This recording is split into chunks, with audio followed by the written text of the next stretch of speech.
ہم خیمہ اجتماع کے تعلق سے سیکھ رہے ہیں. اچھا، میں اگر تھوڑا سا ریپیٹ کرتا چلوں تو یہ جو خیمہ اجتماع بنایا گیا تھا یہ مشرق کی طرف اس کا دروازہ تھا، اور ہم نے دیکھا کہ سب سے پہلے جو چیز ہم خیمہ اجتماع میں داخل ہوتے دیکھتے ہیں وہ کیا ہے؟ قربانی کا مذبح یا پیتل کا مذبح، قربان گاہ جو تھی.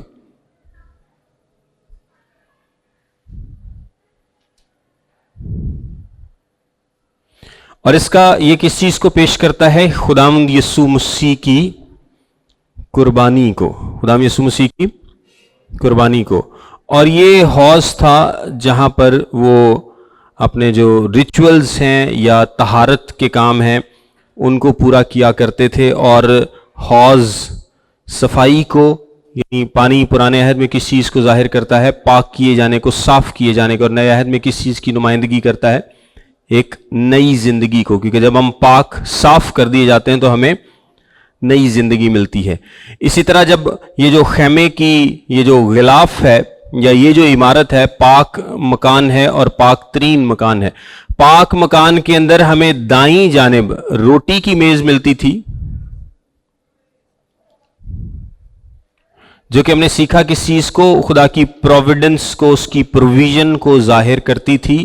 اس پر روٹی کے 12 گردے یا 12 روٹیاں رکھی جاتی تھی 6 کر کے، اور اس کے اوپر لبان رکھا جاتا تھا.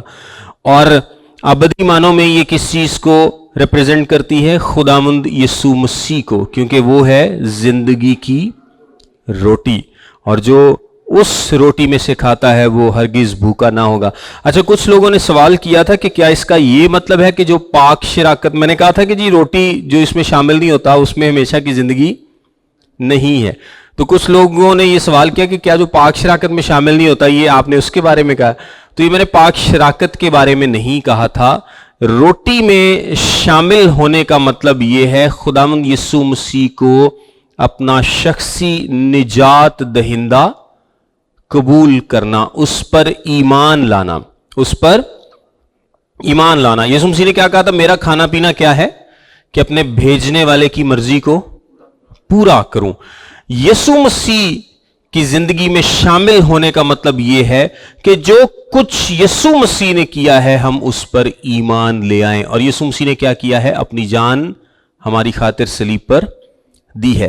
یعنی ہم یسوع کی ذات پر اور اس کے کام پر ایمان لے آئیں تو اس کو ہم کیا کہتے ہیں؟ کہ ہم یسوع مسیح میں شامل ہیں، اس کی ذات میں کیا ہیں؟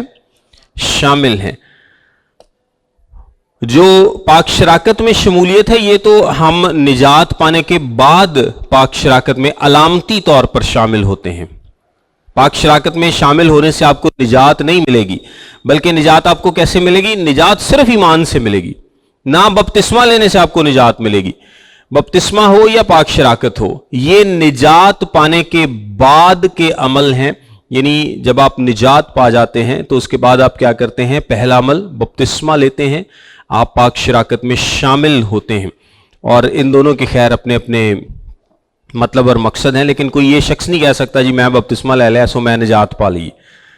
وہ بپتسمے دے نال نجات نہیں ملنی، جب وہ ایمان لائے گا تب نجات ملے گی. اور ایمان لانے کے بعد فرمانبرداری کا پہلا عمل کیا ہوگا؟ کہ وہ بپتسمہ لے گا. اور اسی طرح نجات پانے کے بعد یسوع مسیح پر ایمان لانے کے بعد وہ کیا کرے گا؟ وہ علامتی طور پر ریگولر بیسس پہ مہینے میں جس طرح بھی ہر چرچز کا دستور ہے وہ پاک شراکت میں شامل ہوگا. لیکن ان دونوں چیزوں سے انکار نہیں کیا جا سکتا، نہ بپتسمے سے نہ پاک شراکت سے، کسی صورت نہیں. کچھ ڈینومینیشنز ہیں جو کہ اس کو نہیں کرتی، جو کہ بہت ہی غلط ہے، کلٹ ہے، بدعت ہے. یہ ضروری ہے. پھر اس کے بعد یہ شمعدان ہے. یہ کیا ہے؟ یہ شمعدان ہے اور یہ روشنی کو ریپرزینٹ کرتا ہے. یسوع مسیح نے کیا کہا تھا؟ دنیا کا نور میں ہوں. اور یہ بخور جلانے کی قربان گاہ ہے. یہ بھی قربان گاہ، یہ بھی قربان گاہ ہے، لیکن یہاں پر قربانی دی جاتی ہے اور یہاں پر بخور جلایا جاتا ہے. یہاں سے کوئلے لے کر ان کوئلوں کو یہاں پر رکھا جاتا تھا اور اس کے اوپر ایک بخور جو کہ خاص مسالوں کا مکس تھا. بخور بیسیکلی کیا تھا؟ وہ مختلف مسالوں کو لے کر، جس میں بائبل مقدس میں ساری کوانٹٹی بھی لکھی ہے کہ آپ نے یہ اتنا لینا ہے، یہ اتنا لینا ہے، یہ مسالہ اتنا لینا ہے. ان سارے مسالوں کو مکس کر کے ایک فارمولے کے تحت ایک بخور بنایا جاتا تھا، اور پھر وہ جو بخور بنتا تھا آپ کو اس آگ پر ڈالا جاتا تھا تو اس سے خوشبو اور دھواں جو ہے وہ پوری ہیکل میں پھیل جاتا تھا. اور وہ خوشبو جو ہے وہ ادھر بھی جاتی تھی، یعنی پاک ترین مقام میں بھی. اور وہ کس چیز کو ظاہر کرتی تھی؟ دعاؤں کو، مقدسوں کی دعاؤں کو. اور ساتھ میں یہ کس چیز کو ریپریزنٹ کرتا ہے؟ یسوع مسیح کی کاہنانہ خدمت کو، یسوع مسیح کی کاہنانہ خدمت کو، اس شفاعت کی منسٹری کو. کیونکہ یہاں پر کاہن جا کے کیا کر رہا ہے؟ وہ دعا کر رہا ہے. وہ کس کے لیے دعا کرتا تھا؟ اپنی قوم کے لیے دعا کرتا تھا. کاہن جب یہاں پر بخور جلاتا ہے تو وہ کس کے لیے دعا کرتا ہے؟ اپنی قوم کے لیے دعا کرتا ہے. اور یسوع مسیح اب چونکہ ابدی کاہن ہے تو وہ ہم سب کی کیا کرتا ہے؟ شفاعت کرتا ہے. یعنی وہ جو کام کاہن ہر سال یا ہر روز کیا کرتے تھے، یسوع مسیح بھی ہمارے لیے وہ کر رہا ہے. اور یہ عہد کا صندوق ہے.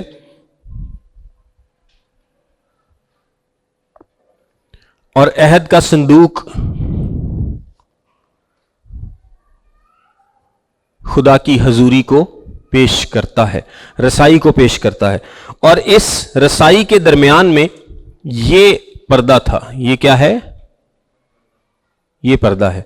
یہ وہ پردہ ہے جب یسوع مسیح نے صلیب پر اپنی جان دی تو اوپر سے نیچے تک پھٹ گیا تھا. یعنی یہ بیسیکلی کیا ہے؟ یہ پاک ترین مکان کو پاک مکان سے جدا کرتا ہے. یعنی خدا کی پریزنس کے آگے ایک پردہ حائل ہے، ایک پردہ حائل ہے.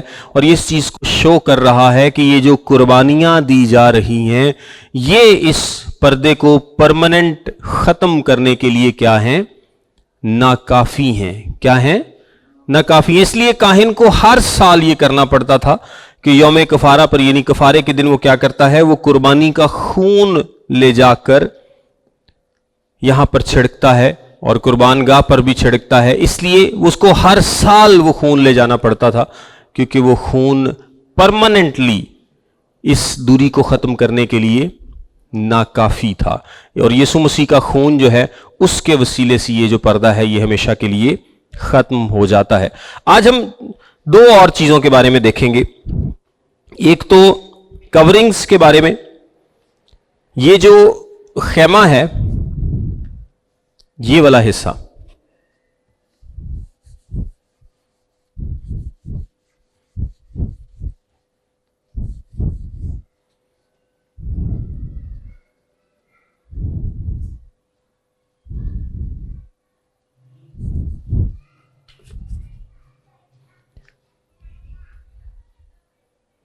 یہ جو پوری بلڈنگ ہے یا جو پورا ایریا ہے اس کے اوپر 4 خیمے لگائے گئے تھے. کتنے؟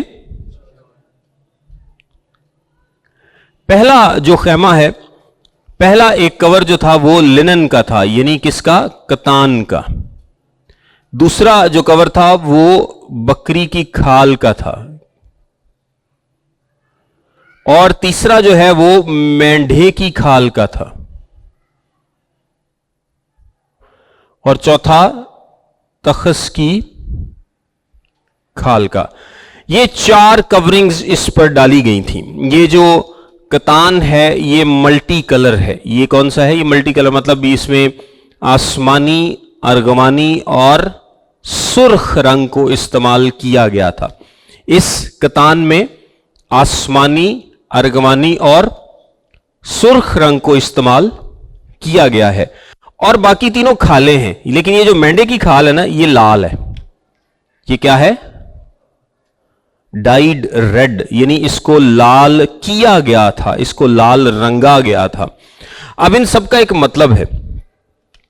اگر آپ دیکھیں تو یہ جو کتان ہے ملٹی کلر لینن جس کو ہم بولتے ہیں، لیلن پنجابی سے یہ جو لینن ہے یا کتان ہے یہ ملٹی کلر ہے. اس میں 3 رنگ استعمال کیے گئے ہیں، آسمانی، ارغوانی اور